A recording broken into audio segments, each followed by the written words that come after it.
नमस्कार दोस्तों, लगता है ये जो पूरा वॉर है वेस्ट एशिया में, वह अब एक दूसरे डायमेंशन में शिफ्ट हो रहा है। क्योंकि अभी तक आपने देखा होगा जो भी बॉम्बिंग हो रही थी, स्ट्राइक्स किए जा रहे थे, वो ज़्यादातर मिलिट्री इंफ्रास्ट्रक्चर पर थे। जैसे ईरान के अंदर आप देख लीजिए खरग आइलैंड हो गया।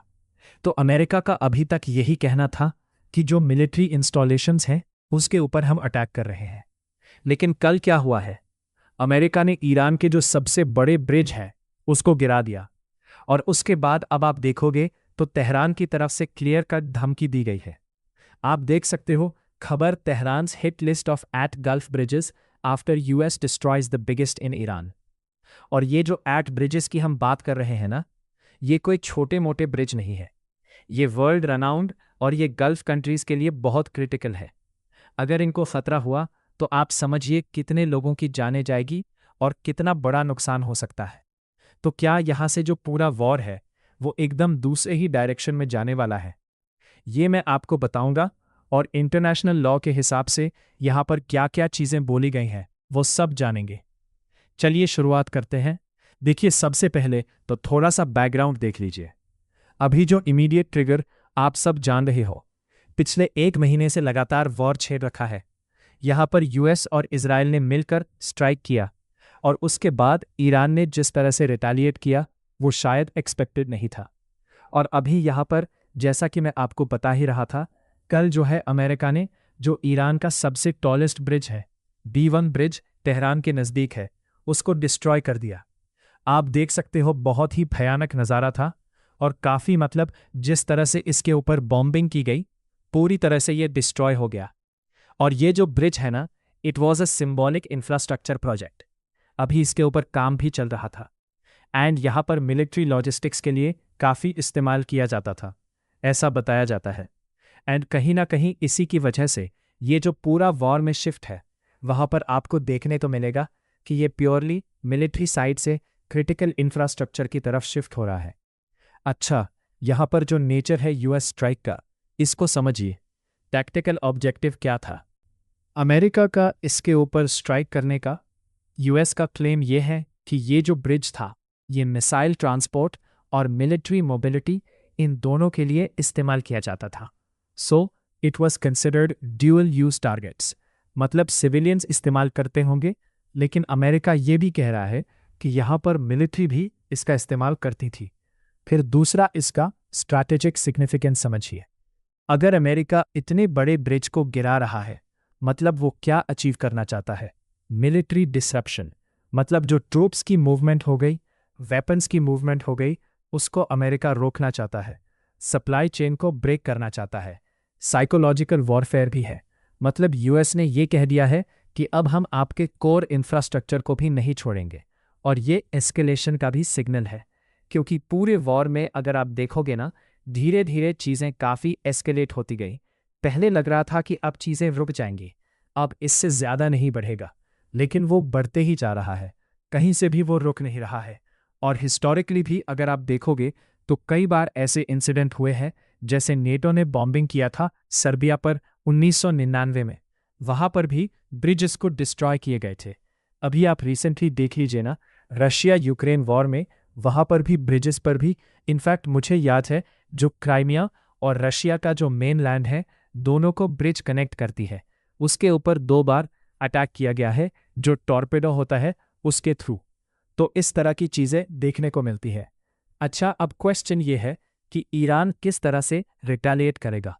ईरान ने कल का जो हमला हुआ है उसका बदला लेने के लिए कहा है, और कहा है कि हमने गल्फ रीजन में एट मेजर ब्रिजेस को आइडेंटिफाई किया है।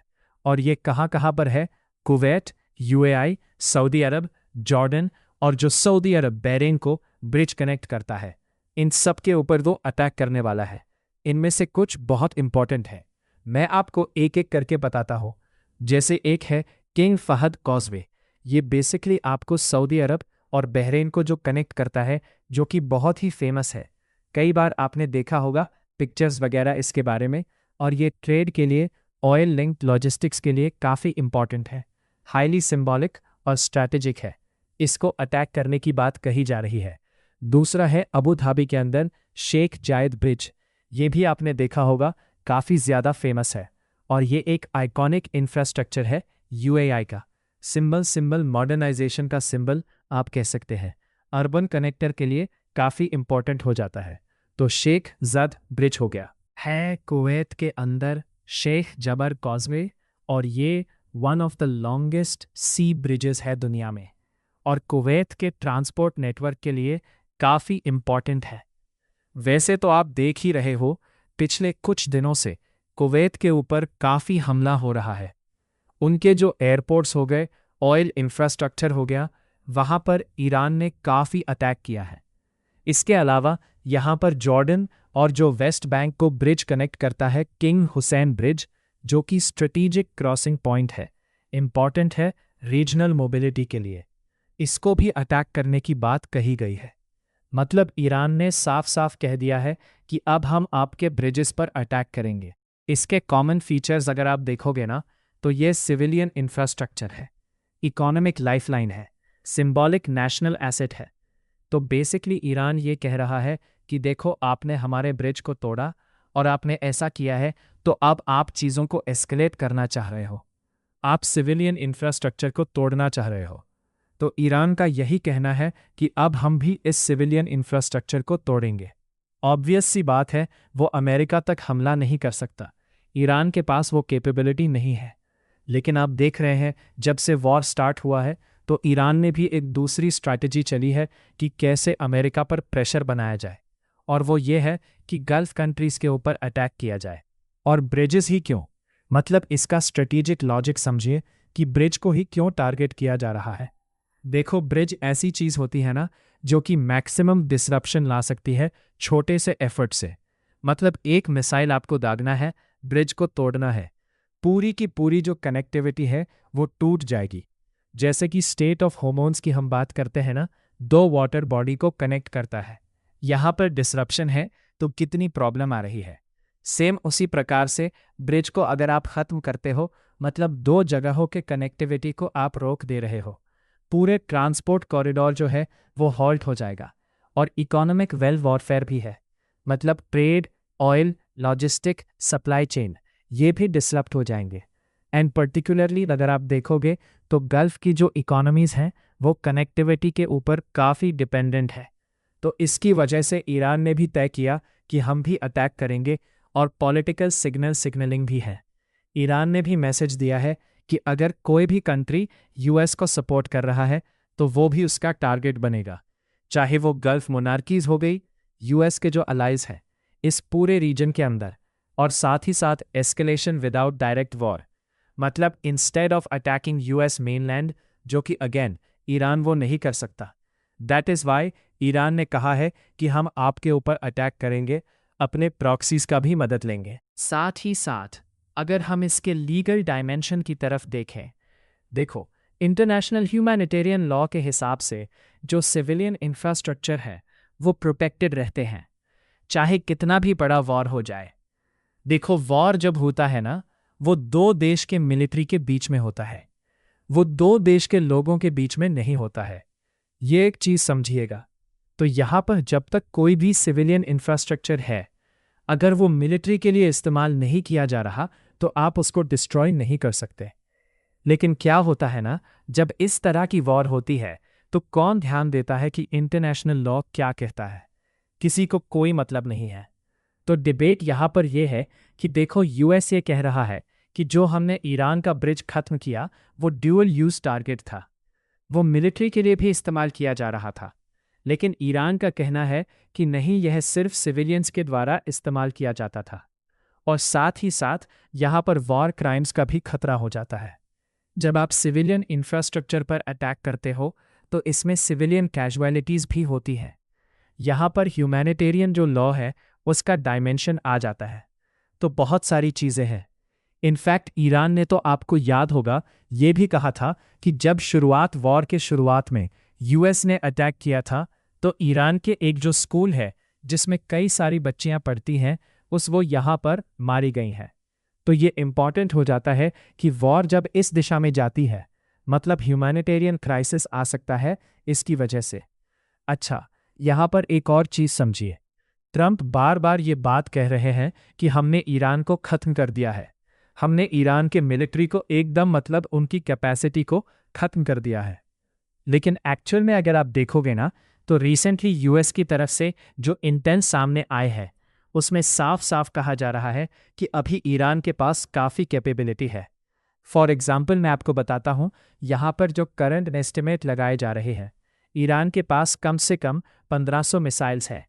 वैसे उनके पास करीब 2500 के पास पहले थे, लेकिन एक थंजा जो आर्सेनल है वो डिस्ट्रॉय हो चुके हैं, एक थंजा डैमेज हुए हैं या फिर अंडरग्राउंड में छुपाए गए हैं। मतलब कम से कम आप कह सकते हो कि 30 to 40% अभी भी ऑपरेशनल है। तो यहाँ पर एक चीज़ समझना है, ईरान अपनी जो स्ट्रैटेजी है शिफ्ट कर रहा है।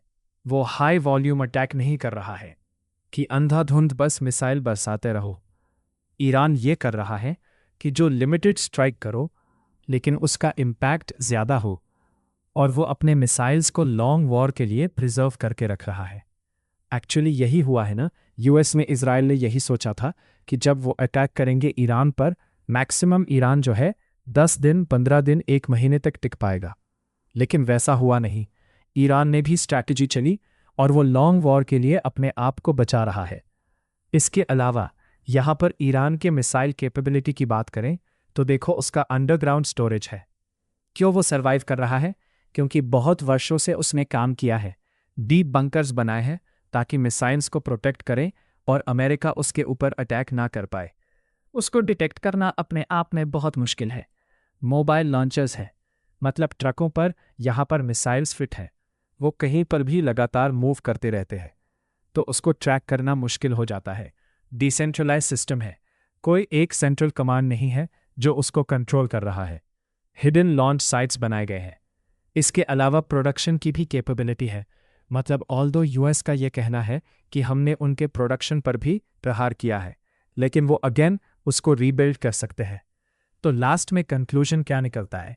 देखो, ये जो डेवलपमेंट हुआ है सिविलियन इंफ्रास्ट्रक्चर के ऊपर हिट करना, ये बहुत ही डेंजरस टर्निंग पॉइंट होने वाला है। एंड यूएस का जो स्ट्राइक है, इसकी वजह से ये वॉर पूरा एक्सपैंड होगा। ईरान का जो रिस्पॉन्स है वो देखना होगा किस तरह का होने वाला है। क्या गल्फ कंट्रीज़ के जो ब्रिजेस है, क्या एक्चुअल में उसको ख़त्म किए जाएंगे? तो काफ़ी कुछ यहाँ पर हो सकता है। बट आई होप कि इस वीडियो के थ्रू जो करंट पोजीशन है वो आपको समझ में आई होगी, और जाने से